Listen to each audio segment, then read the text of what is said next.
ഇത് British bridge. Palakkad ടൗണിനടുത്ത് തന്നെ കൊടുമ്പ് ഉള്ള ഒരു പുരാതനമായ ഒരു ബ്രിഡ്ജാണ്. ബ്രിട്ടീഷുകാരുടെ കാലത്ത് 1880-കളിൽ നിർമ്മിച്ച ഈ ബ്രിഡ്ജ് ഇന്നും വളരെ മനോഹരമായും കരുത്തോടെയും സ്ഥിതി ചെയ്യുന്നു. ഇത് ഒരു അക്വഡേറ്റ് പാലം കൂടിയാണ്. താഴെ ഭാരതപ്പുഴയുടെ കൈവഴിയായ കണ്ണാടിപ്പുഴയും മുകളിൽ മലമ്പുഴയുടെ ജലസേചന കനാലും ഒഴുകുന്നു. വളരെ പ്രകൃതി രമണീയമായ ഈ പാലം പല സിനിമകളിലും ലൊക്കേഷനായിട്ടും അതുപോലെ തന്നെ നല്ലൊരു കാഴ്ച ഭംഗി കിട്ടുന്ന ഒരു സ്ഥലം കൂടിയാണ്. പാലക്കാട് ജില്ലയിൽ നിന്നും ഏകദേശം 4 കിലോമീറ്റർ ദൂരമാണ് ഇവിടേക്കുള്ളത്. ഇത് OV വിജയൻ്റെ തസ്രാക്ക്. ഇതും പാലക്കാട് ജില്ലയുടെ അടുത്ത് തന്നെ സ്ഥിതി ചെയ്യുന്ന ഒരു സ്ഥലമാണ്. OV വിജയൻ ഖസാക്കിൻ്റെ ഇതിഹാസം എഴുതിയത് ഈ സ്ഥലത്ത് ഇരുന്നാണ്. ഇവിടുത്തെ ഞാറ്റുപുരയിൽ ഇരുന്നാണ് അദ്ദേഹത്തിൻ്റെ ഖസാക്കിൻ്റെ ഇതിഹാസം രചിച്ചത്.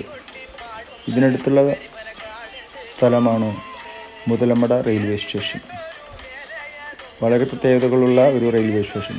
പ്ലാറ്റ്ഫോമുകളിൽ ആലുകൾ വളർന്നു നിൽക്കുന്നു. പിന്നീട് ഞങ്ങൾ പോയത് കമ്പാലത്തറ ഡാമിലേക്കാണ്. കമ്പാലത്തറ ഡാം പാലക്കാട് നിന്നും ഏകദേശം 31 കിലോമീറ്റർ ദൂരെ പൊള്ളാച്ചി വഴിയിലാണ്. ഇത് പ്ലാച്ചിമട എന്ന സ്ഥലത്താണ് സ്ഥിതി ചെയ്യുന്നത്. പെരുമാട്ടി പഞ്ചായത്ത്.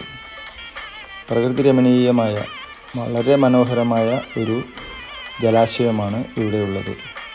പാലക്കാടിൻ്റെ തനതായ പനകളും പുൽമേടുകളും ജലാശയവും നിറഞ്ഞ് നിൽക്കുന്നത് കാണാൻ വളരെ മനോഹരമാണ്.